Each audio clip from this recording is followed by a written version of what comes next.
My father died because he was a Cham person who would hate his religious practice. He didn't abandon his religion when he was forced by Angka. They ordered him to eat pork, but he refused. So, Angka gave him the last warning that he had to eat it.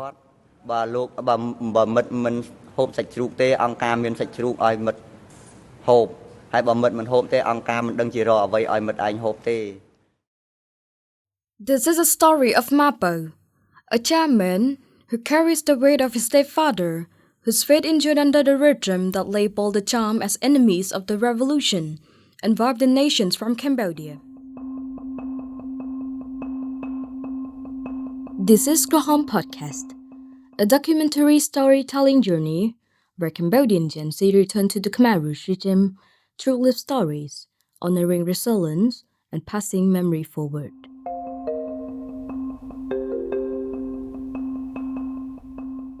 And this season, we retrace the Khmer Rouge common purpose, the so-called Great Leap Forward, to understand how it was designed, how it unfolded, and why it still matters today. What danger did the Cham's religion hold that made an entire people a target of the Khmer Rouge? This story is narrated by Heng Pichpiseth, who will walk you through a revolution that hunted a minority and sought to arrest them completely. We call this episode Cham, Echoes of Silence. This episode contains descriptions of violence and may be emotionally challenging for some listeners. Please tune in when you feel ready. You will hear us use the word Angka throughout this episode.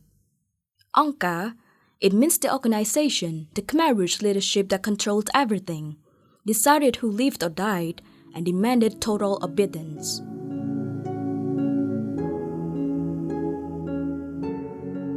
Mapo was 13 years old when his ordinary childhood ended. Born in Posat province in 1962, he grew up in a Cham Muslim family where faith, language, and community shape everyday life. Like thousands of Cham families, his world was anchored in prayer, shared meals, and village ties along Cambodia's rivers. That life shattered in 1975 when the Khmer Rouge seized power. The regime began reshaping the country through an ideology aimed at the purification of society. Religion and difference were treated as threats to the revolution. Daily life was filled with cruelty, meant to strip people of identity and force everyone into sameness. Mapo remembered being ordered to eat pork, something strictly forbidden in Islam, and there was no room for refusal. Standing before the extraordinary chambers in the courts of Cambodia, ECCC, in 2016, Mapo said, "Survival meant hiding." I had to give up everything. I stopped using Muhammad and called myself Mapo instead, just to hide my identity and to survive.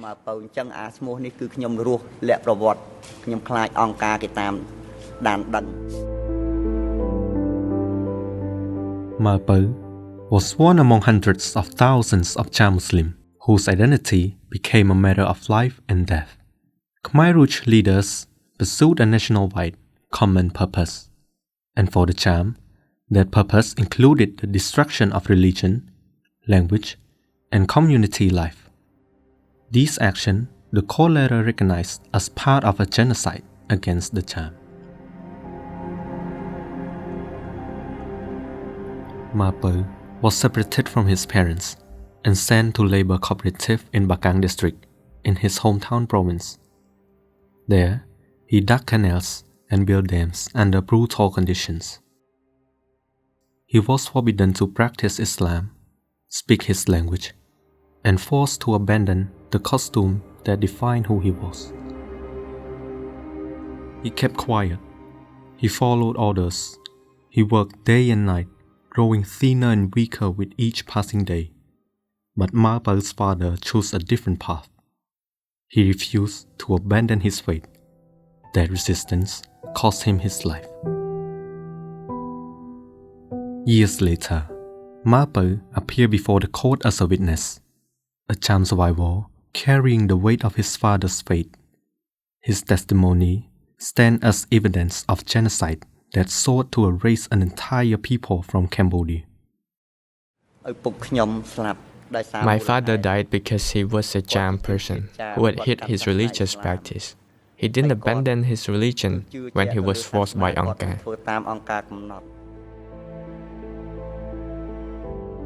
Before 1975, around 700,000 Cham Muslims lived in Cambodia. Descendants of the ancient kingdom of Champa, Cham Muslims spoke their own language, prayed in mosque, practiced daily rituals of washing and fasting, and lived by Islamic traditions passed down for generations.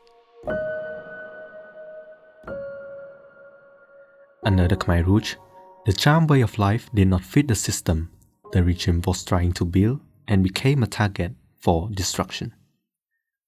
That way of life came under attack first in the eastern zone, the heartland of Cham communities.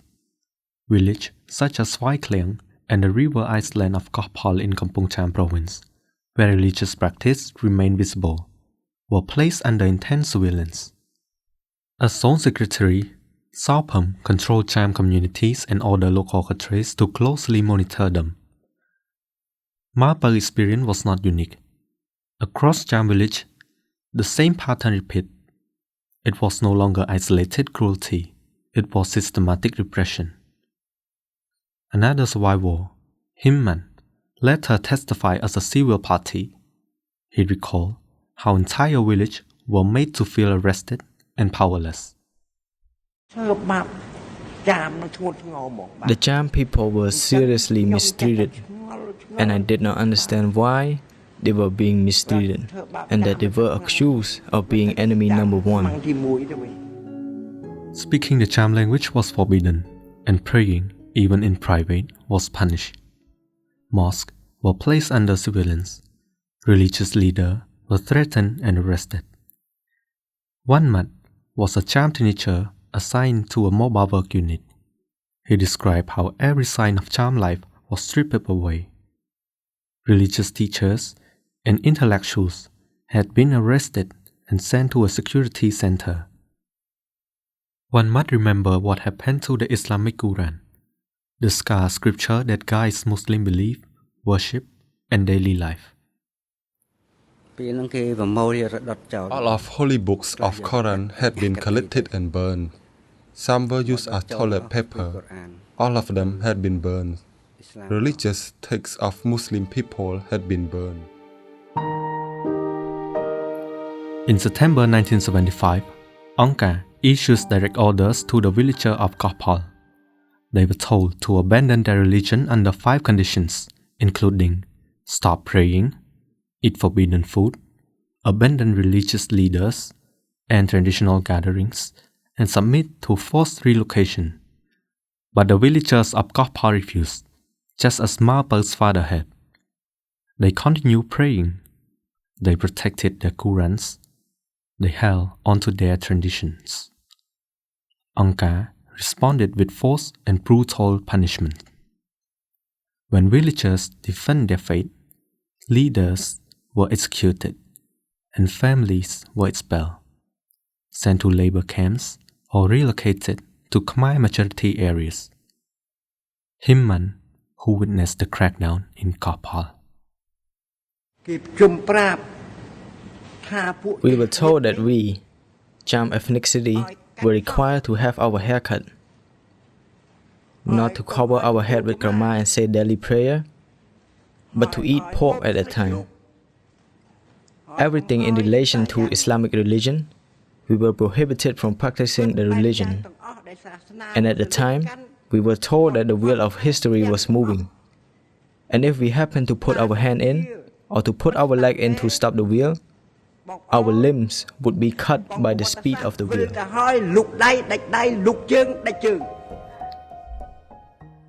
The same order was enforced from village to village. Ma Peu described what daily life became under this system.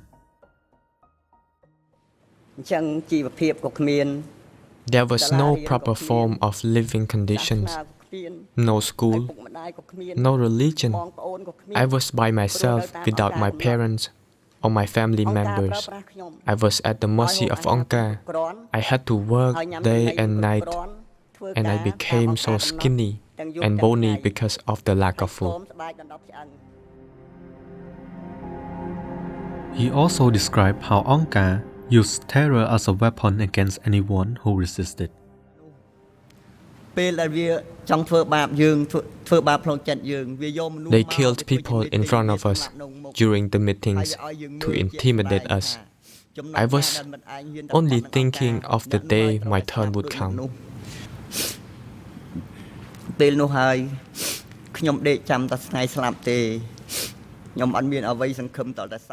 Under the Khmer Rouge, as many as 500,000 of Cham Muslims were lost to killings, starvation, and forced labor, according to ECCC findings. Decades later, the court uncovered Telegram 15, a directive that explicitly ordered the breaking up of the Cham population along the Mekong River. It answered what survivors had long questioned. The repression was intentional, coordinated, and directed from the top. An extract of this telegram wrote, "Respectfully submitted to beloved comrade brother Bull. We would like to report on the problems connected to the transfer of people from the East Zone to the North Zone. There were some disagreements and failure to follow Angka advice. The transfer is in principle designed to disperse the Cham as per our previous discussion. However, if the North Zone does not take the Cham, we are still willing to continue our endeavor to deal with them. No problem." In 2018, the Chamber formally recognized the Khmer Rouge actions against the Cham as act of genocide. Senior leader Nuon Chea was convicted and sentenced to life imprisonment. Sao Pham, the Eastern Zone Secretary who enforced many of these policies, died in 1978 before the regime collapsed. For survivors like Ma Peu, now 63, who stayed alive by hiding who he was, his testimony in the courtroom became an act of reclaiming his identity.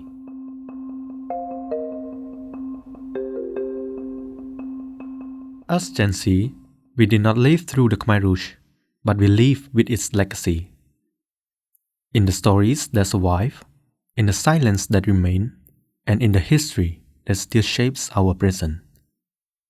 Working on this story makes us realize how fragile life can be. The violence may have ended decades ago, but its effects continue to shape families, identities, and the way trauma passed down. Revisiting the painful chapter of the past isn't about reopening wounds. It's about refusing erasure. As a generation, we carry the responsibility to listen, to speak when others are forced into silence, and to ensure that difference is never again treated as a crime.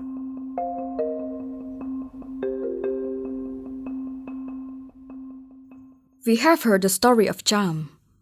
But what about others' identity during that period? What about Vietnamese? Next, we uncover another chapter of fear and persecution as the Khmer Rouge turned their oppression toward the Vietnamese minority. This episode was produced by Heng Hewin, script written by Neum Chansreypich and Nouthorng, archival research by Nan Meng Hor, sound and music edited by Chantra, under the supervision of Hean Socheata and Nov Povleakhena.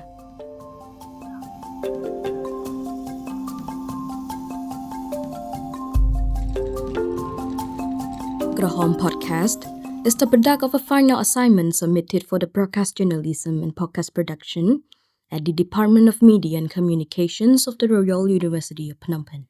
Thanks to the ECCC Resource Center for extensive support through the research of the Judicial Archive.